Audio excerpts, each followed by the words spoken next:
There are so many living organisms in biology that we needed a system of classification, a means to sort and organize and determine familial relationships.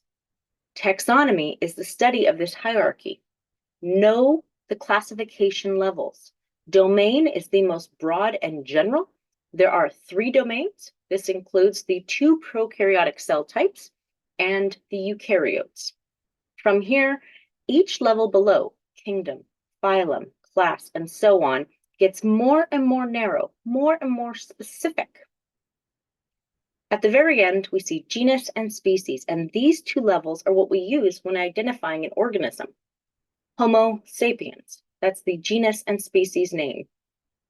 We're going to spend most of today talking about the prokaryotes. The cell type prokaryote is a simple cell type, a single-celled organism that encompasses 2 separate domains, archaea and bacteria. Be able to recognize some of the core features of a prokaryotic cell, things that are shared between these 2 domains. For one, the cells are always single-celled. 2, there's only a single circular chromosome, as opposed to eukaryotes that have many chromosomes, and they take on an X shape. The third thing is that archaea and bacteria have a cell wall. This is a staple and constant in these organisms. It's also important to recognize that these 2 domains have been separate for a very long time, and as such have very distinct features. So you can examine a prokaryotic cell under a microscope or examine its growth and physiology and come to a correct identification as to whether or not it's archaea or bacteria. So be aware of these distinctions. For one, how they replicate is different. How they process their DNA is unique. 2, while they both have a cell wall, bacteria's cell wall is composed of peptidoglycan, while archaea's cell wall is made up of something called pseudomarine. They also have different types of bonds in their phospholipid bilayers. And last but not least, archaea possess introns. Bacteria do not. You might recall from a general biology class previously that introns are segments of our genome that do not code for any actual proteins. They are unused portions of DNA. The fact that our archaea have this, just like eukaryotes have this, demonstrates how much hardier they are because their DNA contains these buffer zones that would be otherwise unaffected by mutation.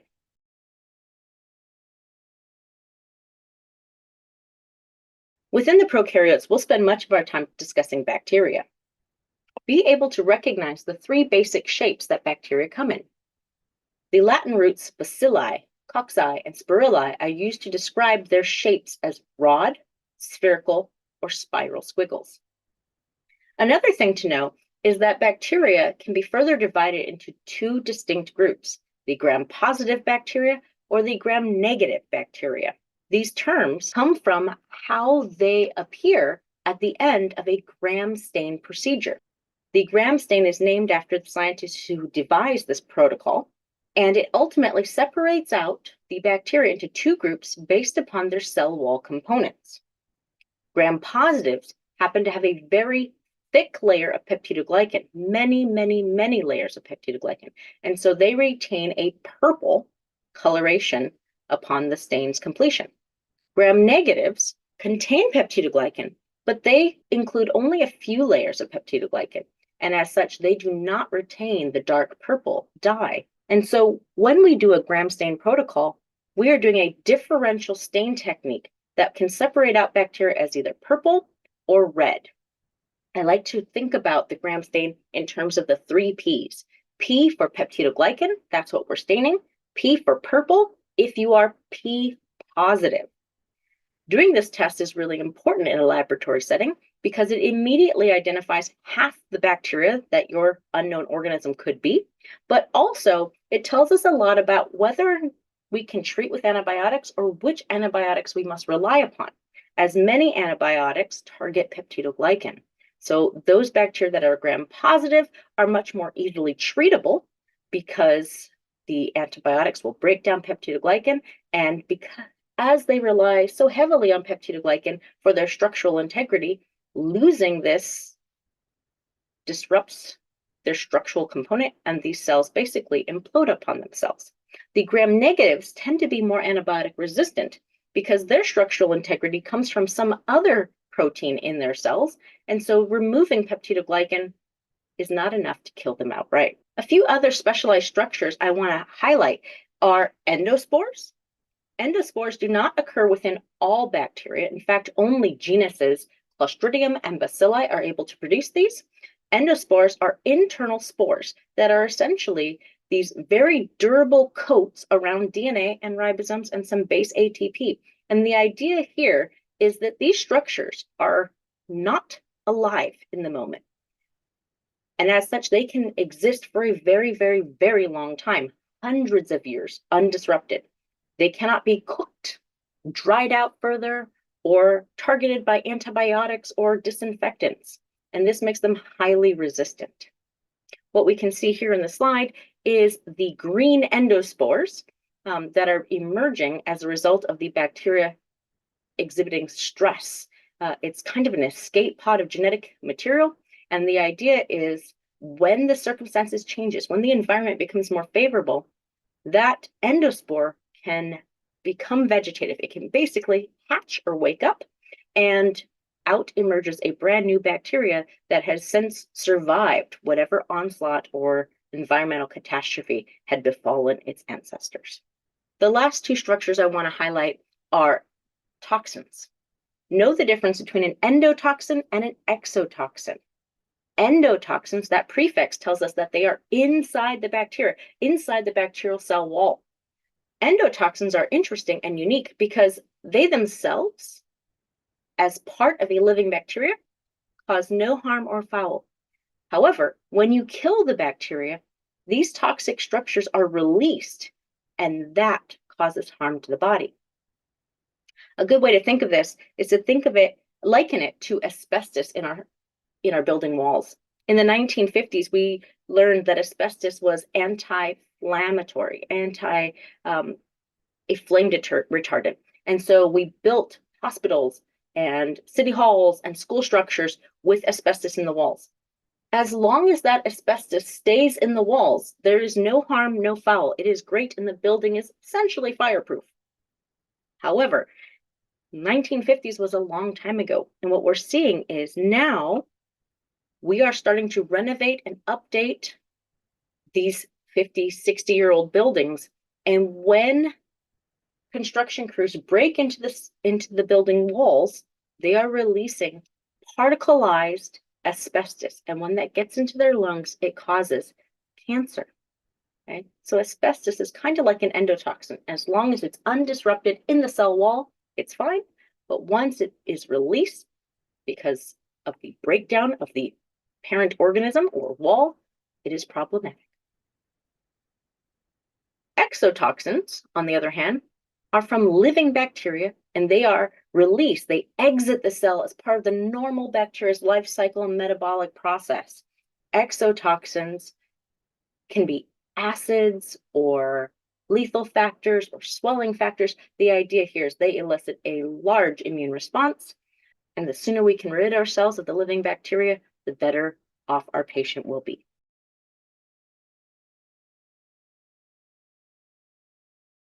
Now let's take a look at how bacteria reproduce. How is it that there are so many different types and a single infection can be so problematic? Well, for one, bacteria reproduce in a process called binary fission. This means that they literally clone themselves. One bacterial cell gets a little bit larger and divides into two. Okay? We have a single parent cell that results in two near identical daughter cells. There are some mutations that occur, but by and large, they are clones. But this 1 to 2, 2 to 4, 4 to 8 creates an exponential growth pattern. Some bacteria have the capability of conjugating. Thankfully, this is not all bacteria. Bacteria that can conjugate have a special plasmid or gene that allows them to code for a pilus. A pilus is a narrow, hollow tube that allows one bacterial cell to reach out and touch a neighboring bacterial cell. They would have to be of the same species or within the same family, closely related. Through this pilus, the bacteria now can transfer genes from one circular genome to another. And so through conjugation, bacteria can technically engage in sex, and this leads to new gene combinations and the spread of genetic information at a much faster rate. I would also like to point out in panel 4 that you can see once a bacterial cell transfers some genetic information, not only is the gene that's transferred passed on, but the gene ability to make a pilus is also passed on. So any new recipient now has the capability of being a donor and sharing it on. Conjugation is largely a concern for public health because many of the things we find on plasmids tend to relate to antibiotic resistance. And so very quickly, a bacterial species can transmit antibiotic resistance throughout its whole strain in society. Next up, we have transformation. Transformation is an asexual version of reproduction that doesn't result in more bacteria, but it results in an altered bacteria. Herein, we've got a happy bacteria minding its own business, and it comes across naked DNA, basically roadkill, on the countertop or in the environment, and it absorbs through osmosis and diffusion these DNA fragments. If there is a sequence of similarity, the fragment taken in may be absorbed into the host's genome. And we can see in this figure here that the gene capital B was swapped out for the gene lowercase b. So basically, this bacteria picked up and swapped out green eyes for blue eyes. Any unused DNA will be degraded and exported out of the cell, but we now have a transformed cell that's slightly different than it used to be. If you accumulate enough mutations, you may have a new strain or a newfound ability. Lastly, we look at transduction. Transduction is also an asexual type of reproduction because it results in clones. In this case, we're involving viruses. So a bacteria is infected with a viral DNA. And we know that this means that the bacterial cell is going to copy the viral protein capsids as well as the viral genome, and these things are going to self-assemble. But we can see in panel 3 that this self-assembly has room for error. 3 out of the 4 phages inside the cell contain the purple DNA of the virus, but one of them contains largely green stuff, large fragments that were the bacterial's genome, right? Because all viruses and bacteria, even eukaryotes, we speak the same nucleotide language, A, T, C's, and G's. And so it's very difficult within a cell to recognize where one gene ends and another gene begins, or where viral DNA versus bacterial versus human DNA transition. Okay? So in this case, one of the phages is going to leave and not be an infectious virus anymore, capable of constituting disease, but when it goes on in panel 4 to infect a new bacterial cell, it will be inserting bacterial DNA that then can transform the genetic code to be something a little different, and thereby pass on new mutations and possibly new abilities.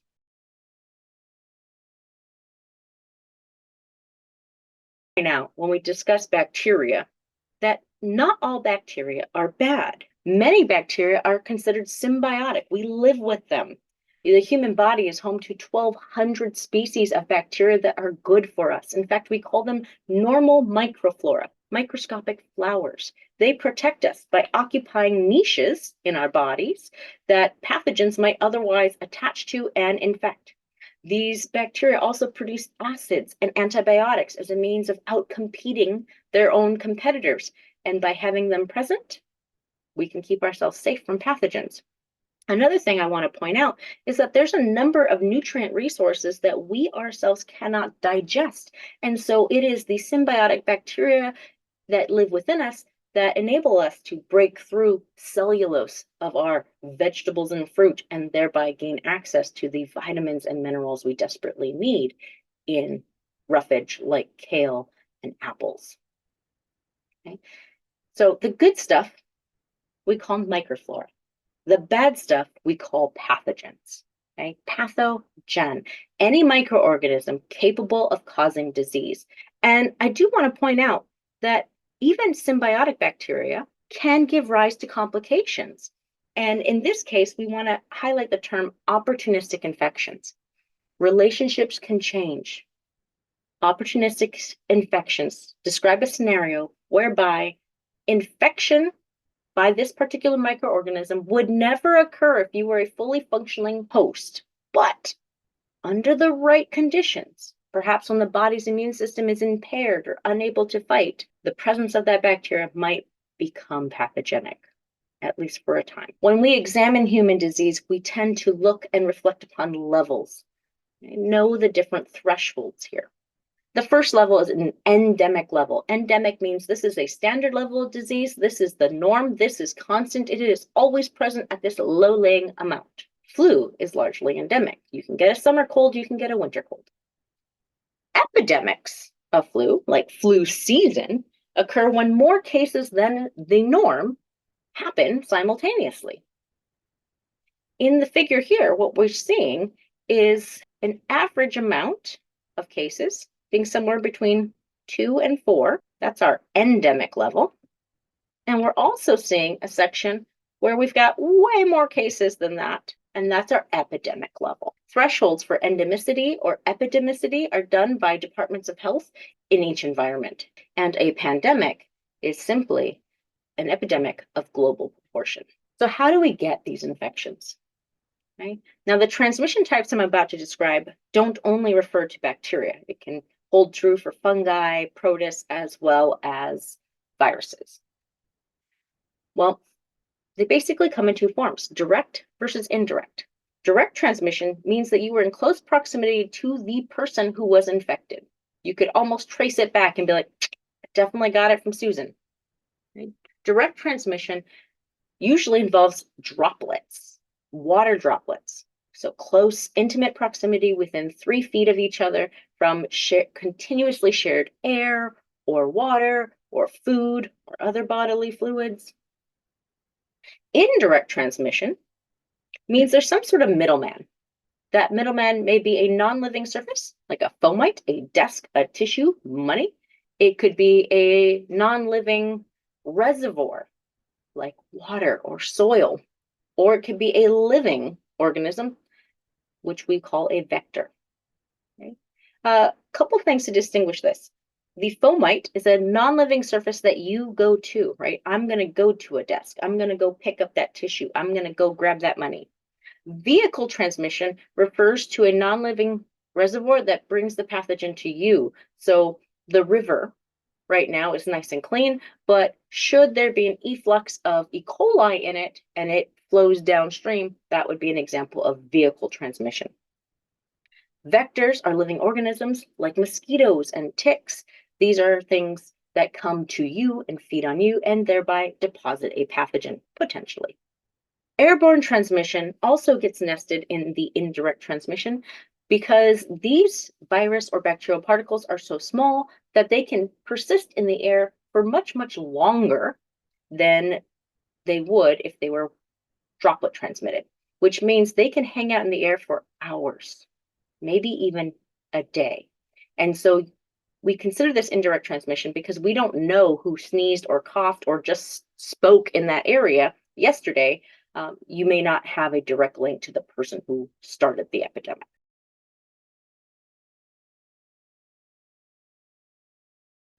Once you're infected, if it's a bacterial infection, we have some options. We can use antibiotics. Antibiotics. These are substances produced by a microbe, fungal or bacterial, that in small amounts inhibits bacteria. We use the term antibiotic for bacterial specific control. We use antifungal or antimicrobial to describe other scenarios. Antibiotics work great against bacteria, and the reason for this is bacterial cells are so very different from the human cell. And so what we see is a large selective toxicity, the ability to distinguish the bacterial threat from the host cell. And so from day one, when you take an antibiotic, you are only killing off bacteria and you are not harming any human cells, which means you feel better right away. Okay? Antifungals, antiprotozoals, they have a low selective toxicity. And the reason for that is those pathogens are eukaryotic. And so they're much more similar to the human host. And as a result, there's going to be some innocent bystanding human host cells that are killed in the process. And so the more similar the pathogen is, the lower the selective toxicity, the more side effects we see from this treatment. Where do we find these antibiotics? Most are natural products of bacteria and fungi. And from these, we've been able to extrapolate and synthesize other versions, isomers and isotopes, to help us build out our options. As long as we've had antibiotics, we have slowly been selecting for antibiotic resistance. For as long as we've had, unfortunately, as long as we've been treating with antibiotics, we have been selecting for antibiotic resistance as well. Resistance can arise from a variety of mutations. It's important to note here that these mutations are not a cause and effect strategy. Mutations are just changes, and occasionally those changes can provide the organism with a selective edge.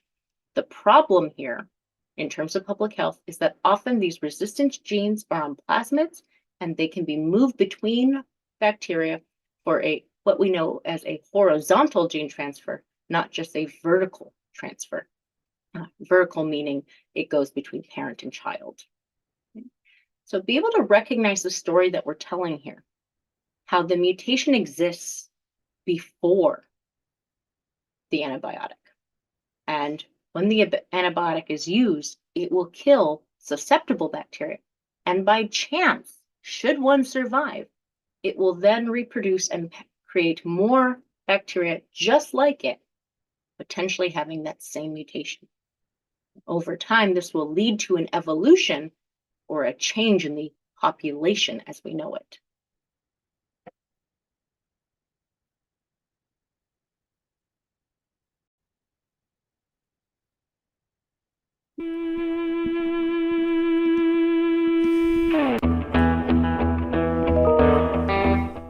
Bacteria growth.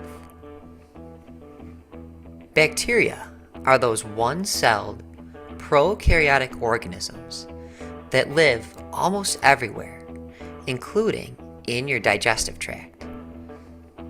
What we have here is a pathogen, or a bad bacteria, and it's multiplying.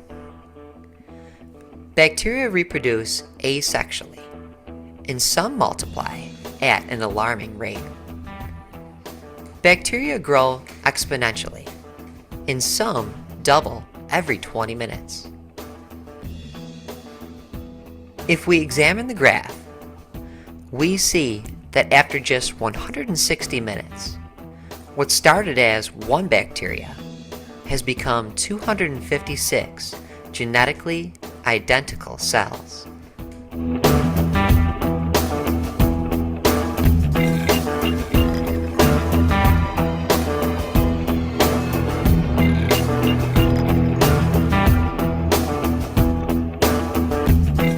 However, sometimes a mutation occurs.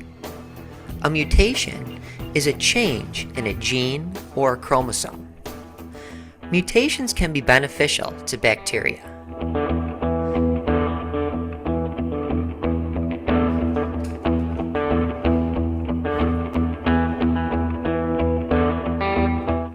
An antibiotic can be prescribed that could kill a colony of bacteria.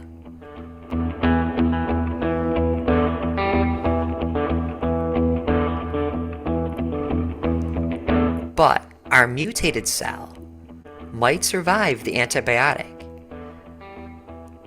and the process of bacteria growth would start all over again. Bacteria growth.